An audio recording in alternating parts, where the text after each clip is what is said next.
سويت ليش كيكة ميلاد من الألف للياء. جبت طاسة وخليت بيها بيضايتين وعليها كوب من الشكر وكوب من المي وكيسين من الفانيليا، ونخلي خاشوقتين من الحليب البودر وخاشوقتين من الكاكاو، وبين ما نخفقها بنات خفق يدوي إلى أن يذوب الشكر. كلكم سوية. صلوا على محمد وآل محمد وادعوا بتعجيل فرج مولانا صاحب العصر والزمان.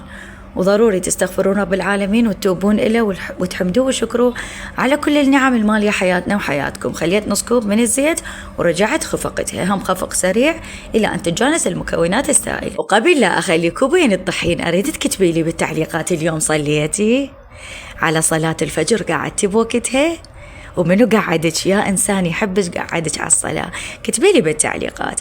أرد شوية أتواصل وياكم وارد أشوف متابعيني حبيباتي شلونها علاقتهم مع الصلاة، شلونها علاقتهم مع رب العالمين. أرد أفتخر بيكم لا أكثر ولا أقل. بعد ما خليت كوب من الطحين ونخلطه وخفقته، طبعا تدريجيا حخلي بعده الكوب الثاني على مود أسهل علي الخفق لا أكثر ولا أقل، مثل ما تشوفون الكاسة صغيرة. المهم بنات، فتدريجيا خليت كوبين من الطحين وبعدها كيس من البيكنج باودر. هاي اللحظة صارت شغلة عيسى ما أتمناها لأي وحدة، وهي بعد ما خلطت الخليط مال الكيكة وجهزت الفرن علقته، كان تطفى الكهرباء الوطني، فأني ما عندي بس فرن كهربائي. شو أسوي رغم إنه هذا الخليط اللي أنا سويته مكوناتي كبيرة، يعني مترهم إنه أسويها بالطاوة. تدرون كيكة الطاوة المفروض بيضاية طحين كوب واحد حتى تستوي بسرعة.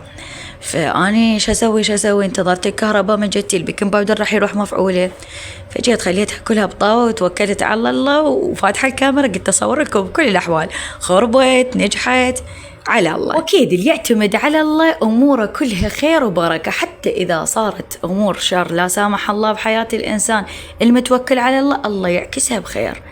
عسى أن تكرهوا شيئا وهو خير لكم.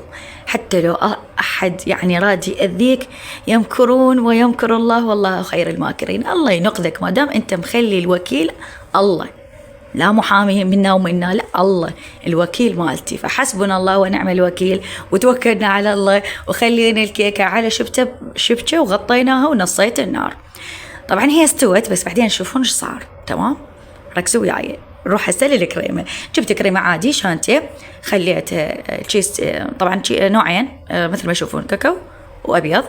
خليتها بطاسة وخفقتها ب3/4 كوب من المي البارد. بطبيعة الحال تجهيز الكريم إذا النوعية ممتازة تحتاج هذا العلبة تخلين التشيسين مالتها بكوب 3/4 كوب من المي البارد، 3/4 كوب من المي البارد وخفق سريع مدة 3 دقائق. تنجح عندش الكريمة ما تخرب أبدا. تابعين 3 دقائق خفق بخفاقة سريعة و3/4 كوب من المي البارد على هذا الباكيت. تمام، هسه شوفون كل باكيت أخلي له 3/4 كوب وينخفق بكل سهولة. بس أنا مسرعة الفيديو مدة 3 دقائق. وبين ما أخفق الكريمة وأبردها وأطلع الكيكة وأزينها، كلكم سوية رجعوا صلوا على محمد وآل محمد من كل قلبكم وادعوا بتعجيل فرج مولانا صاحب العصر والزمان، واستغفروا رب العالمين وتوبوا إليه. لا تتنازلون عن هذه الإذكارات، لا تنسوها، دائما استذكروها وخلوها تملي يومكم حتى الخير كله يملي يومكم. ومثل ما تعرفون أنا إن شاء الله مستمرة بسلسلة قصص أهل البيت عليهم والسلام، ومثل ما تعرفون وصلنا إلى ختام قصة الإمام الحسن العسكري عليه السلام. طبعا أتمنى أكمل وأتمنى ما أكمل، ما أعرف دا تحسون، لأن أنا خلال هاي الفترة اللي حكيت بها القصص صارت هواي خيرات بحياتي، انكشفت لي هواي أمور، فما أتمنى هالفترة تخلص، لأن يعني ما أعرف، ما أدري شعور، بس بنفس الوقت أرد أختمها وأرد أتمم مهمتي وياكم. أكيد أغلبكم شافوا الجزء السابق من قصة الإمام الحسن العسكري اللي وصلنا بيها إنه الإمام الحسن العسكري تم سجنه من قبل المهتدي، هذا اللي مسوي روحه خليفة على المسلمين. طبعا سجنه وضيق عليه وأذاه هواي بالسجن، حتى بس يتقيد الإمام الحسن العسكري عليه السلام وما يؤدي رسالته اللي الله عز وجل مكلفه به. لكن رغم التجديد والتقييد، الله عز وجل يعكس الأمور كلها لصالح الإمام الحسن العسكري، وهي المهتدي قد ما دز ناس يضيقون على الإمام كلهم يتحولون إلى مسلمين عابدين لله، موالين لأهل البيت، لأن دا يشوفون الإمام ما يتشاغل بغير العبادة فينظرون إليه، فرأسا ترتعد الفرائض عندهم، ورأسا يتحولون إلى مصلين وعابدين لله عز وجل. في تركيا كي على ما استوت فليشع الجو، بس بنات يعني ولا بها طعم حرق، استوت يعني انتوا تخلوها بالفرن مدة ساعة وربع على درجة 180 تعلقون بس الجو تستوي عندكم وصيرت جنة. المهم أنا قطعتها، شلت المحروق عادي، تخطينا الأمور، وسقيتها شوية بالحليب حتى تكون طرية، وحشيتها بالكريمة وغلفتها بالكريمة وزينتها بالكاكاو اللي ذوبته مثل ما شفتوا بالفيديو. فبنات يعني الفيديو كلش واضح تمام، إن شاء الله تستمتعون وبنفس الوقت تستمعون للقصة كلش زين. شوفوا المهتدي كان يفتن الناس بأنه هو متدين، بنفس الوقت كان يدز تهديد للإمام الحسن العسكري بالقتل، والإمام ما سوى شيء، مجرد يؤدي رسالته، بس هم حتى ما يؤدي رسالته سجنوه هو وأصحابه. يعني تخيلوا حتى الناس اللي كانوا يساندوه ساجنيهم وياه. وصل النبأ الأخير للإمام الحسن العسكري، وهي التوعد والتهديد بقتل الإمام الحسن العسكري مع أصحابه وكل موالي، راح يستأصل كل من يوالي الحسن العسكري وأهل البيت بصورة عامة.